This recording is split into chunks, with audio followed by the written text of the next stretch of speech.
So, ladies and gentlemen, we are very honored to pretty much have the full new board of directors at Schenker here on our red couch. It's a real pleasure to have you here. Christian Drenthen, he's responsible for land transport, Thorsten Meincke for R&C, and Xavier Garijo for contract logistics. It's a pleasure to have you here. Maybe we start with you, Mr. Meincke. I just heard you have just been with Schenker for like 3 days now, I think. So, correctly. So how is it? I mean, switching the company, how is it with Schenker now? It's exciting. So, as you said, new kid on the block here, 3 days in business, and it's great. It's a very customer-oriented company. I love it, and looking forward to work with them. Mr. Garijo, you came in from the customer side pretty much. You've been with some consumer good companies, I think, and how different is it on the other side pretty much of the table?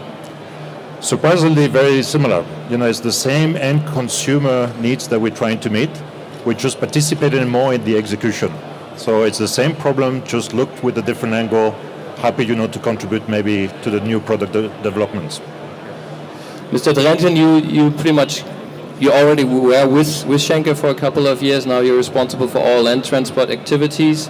What is your core activity now? What are you really looking at into? What is your strategy to go forward? So I think the first part is strengthening our European network. It's the backbone of our business, and with the new role, obviously looking at opportunities within Asia Pacific, countries like China, where we already have a solid business, to expand that faster. India, and when you look at the Americas, good business in Canada, and further developing countries like Mexico, Brazil, and of course the US. So that means really developing own land transport networks there, and if so, how would you do that? I mean, acquisitions, would you go on digital platform solutions, or what's the way to go forward? So I think it will be a combination of autonomous growth plans in some of the countries where we have strength already, China as an example, Canada. And it will also be looking at acquisitions in terms of building capabilities in land transport, which could both be on the digital side, but it could also be on the physical asset side. Why is it so attractive for you to have these own networks now in, let's say, far away areas of the world? I mean, you could just say, okay, we have that in Europe, that's our core activity, but why is it also attractive to have that in, let's say, Asia, USA now? Yeah, I think interestingly enough, land transport businesses in Asia as well in the Americas in the industry have returns which are a multiple of what we see in Europe. We have capabilities that we can exploit beyond Europe when we do these acquisitions or when we look at our autonomous growth plans. So it's interesting areas for us to invest in and to complement our other products like air, ocean, and contract logistics. Can you build on your experiences you made here in Europe, or are these markets really totally different and you pretty much have to learn from the scratch up? Yeah, I think processes, wherever they are done, if they're state-of-the-art processes, you can implement across the world, of course. The way that you interact with customers and the different cultures is a different aspect. But of course, processes, if they're state-of-the-art, the way that you deploy them, you can deploy them across the world. Mr. Meincke, your job is now to pretty much do the connection between the areas, between the continents. You came from Kühne + Nagel. What are your core activities now you are looking at? Well, when you want to do successful forwarding, you need customer dedication, as I mentioned earlier. You need forwarding skill set and system and process perfection.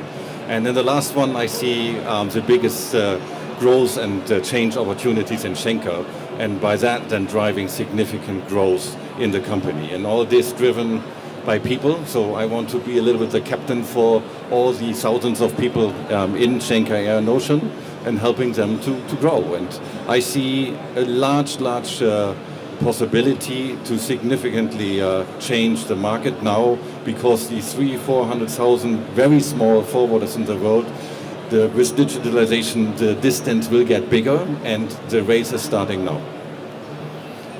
Why was Schenker so attractive for you? I mean, you were with a player who's not a no-name, let's say it like that. You have been with Kühne + Nagel. Why did you go to Schenker? Why is that so attractive for you? Again, because of the customer dedication and orientation. That's a gene you cannot implement to a company, but if it's there, you can really build on it. process changes are more easier to make than changing people's mindset. And that's why I thought this is a very great fundament, and I love to grow that. If you look at the market, I mean, there have been some acquisitions. DSV Panalpina is a big deal everybody knows about. I mean, the new DSV is really going towards Schenker in air and sea freight. Do you have a very close look at them, or are you pretty much relaxed? I'm more relaxed, so it's not our interest to do a copy of that strategy, and the future will tell us if it will work. Okay, very good.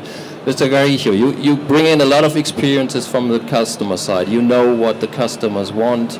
I mean, e-commerce, all these things are big topics in the industry. How will you play that in the contract logistics part of Schenker? I think first of all we are focusing on 4 priorities that mirror where I come from as well. One is about where we want to win. And with that, clarity on the product development that we want to lead and how we meet the customer needs of today and in the future. Second is about enhancing our operational excellence, which is core to the business model, obviously financially and operationally. Driving innovation will be our 3rd priority, taking advantage of digitalization, automation, robotization, things that are more familiar into the traditional consumer goods manufacturing spaces, which are also now very much relevant to our industry. And within that, an organization that is passionate about what we do and that is empowered to drive those decisions and execute those plans on our behalf. How important is investment in, let's say, warehouses and all these things? I think you've pretty much scaled down a bit the last couple of years. Is there more to come up now once again, or how will you go forward with that? Certainly when we think about innovation, whether it's the technology aspect, the hardware, we expect that we are going to be much more focused on those areas, and with that, a significant increase in the capital investment. The system that will come with that, not only to enable the operational effectiveness, but also the solutions, whether it's in the warehouse management system, whether it is about the labor management or all the integrated processes and the big data management, would be a second focus for us. And real estate is a strategic play. And so whether we work with developers strategically, whether we consider some personal plays in that, this will be something for us to consider. If you look at your customer industries, I mean, you're pretty much, I guess, set in all the big industries. Are there any branches in the industries you're looking at that are really attractive to go forward with? Certainly we are present in most of them today, and I think we want to be a little bit more deliberate about where we want to focus. Many of them are similar in many ways, and some have more attractiveness on maybe on the commercial side, but they are also more open to the collaboration and the strategic intent that we are also shaping. So it's going to be a combination of meeting of the minds and kind of understanding our best position in our products, and with that we'll do the selection of the industries that we want to win. Mr. Drenthen, the whole topic of climate change has been really big in the news the last couple of weeks. It's also a big topic over here at the fair. But I mean, the industry has been talking about sustainability, sustainable solutions in logistics for a couple of years now, and it has always been the problem that everybody thought, well, it's a good idea, but who's going to pay for it? Do you kind of see a mind change now really happening? Yeah, I think I do, and certainly also in our company. In the last 6 weeks, we've introduced a city center distribution in Oslo, where we deliver 80% of the shipments now CO2 free. It's a combination of cargo bikes and electric vans that do that. Additionally, we introduced and launched here the Teapot from Einride. It's an autonomous vehicle that is now legalized to operate on the road in Sweden, and we operate that. We've introduced in cities, many across Europe, where the legislation is becoming tighter, electric cargo vehicles. So I think we're putting and testing various methods to reduce the CO2. Having said that, I think the largest impact we can have with 30,000 trucks on the road is to optimize how we route the vehicles, optimize the loading, because there you can get substantial improvements on a large scale. So I think besides the new technologies, it's also how we operate internally and do that better every single day. So is that the area companies should really put their focus on, or what's your guess, when will autonomous vehicles pretty much be common mind in the industry? That's an interesting and a good question. I think we're European, and I certainly feel European, but the way that legislation works is very local. And when I say local, it's not only country-based, often also city-based. So it is difficult to predict that, because it's such a large variety of legal environments that you need to operate in. But it's certainly something that we need to drive as a community, a European community, because the shortage of drivers is also forcing us to come up with new innovations on how we deal with making sure that the traffic flows can continue to operate as normal. Mr. Meincke, I mean, the digital solutions at Schenker, like Connect for Schenker and all these things have been developed now. I think the air and sea freight is now going on these platforms as well. What's your strategy to go forward with it? Are you really looking for volumes now? Are you more selective in volumes? How are you going to go into that? Well, depends on if you talk air freight or sea freight. The sea freight business is very much also dominated by small and medium-sized business. And the digital platforms, as you call them, they play a role for certain customers to connect with us. But I said it earlier this morning, the most important thing is a customer gives us a transport order, then only the work starts. So if we talk digitalization, then 90 to 95% of the work of potential digitalization lies in the way we do our business, interacting with carriers, partners, terminals, security authorities, whoever. And there is a lot of room for improvement, while it will remain a people business. And so growth will come from going further down to certain dedicated industries, going down and have dedicated sales towards customers, providing them perfect solutions and helping them again and again when the assets we all use, planes, aircrafts, trucks, are overutilized, to immediately find alternative solutions.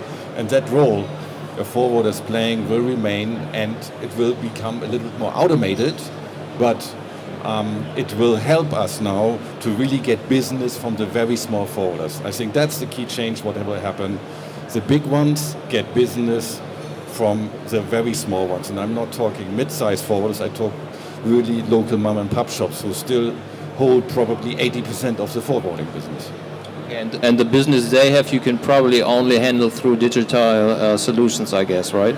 No, not only digital solutions, but with optimizing the system and process way, so partially digitalizing it. The distance between them and network players will get again a step bigger, and this will probably then become the game change, that all medium to large forwarders will get significant more market shares if they do their job right now. Gentlemen, a couple of weeks ago we had Alexander Doll in an interview with DVZ, and he said he was very much looking forward to work with the three of you. Did you already get to know each other? I mean, are you already working well together, or how is it going? I can start. So, very good communication, fully aligned, and he's really driving the business and the entire logistics industry forward, and is part of the game change together with Jochen Teves. I think you're going to see not only an alignment, but a sharing of the same values, right? An ambition, to make a difference. Yeah. An energy maybe to drive this transformation, be more proactive in terms of the market. And so the collaboration, we don't think only about respective business units. We do appreciate that there's going to be a lot more synergies expected from us. So it's not the personal relationship only. It's also how we're going to bring the business forward. All right. With the three of you, good luck for your job. Thank you very much for being here at DVZ. Thank you so much. Thank you. Thank you.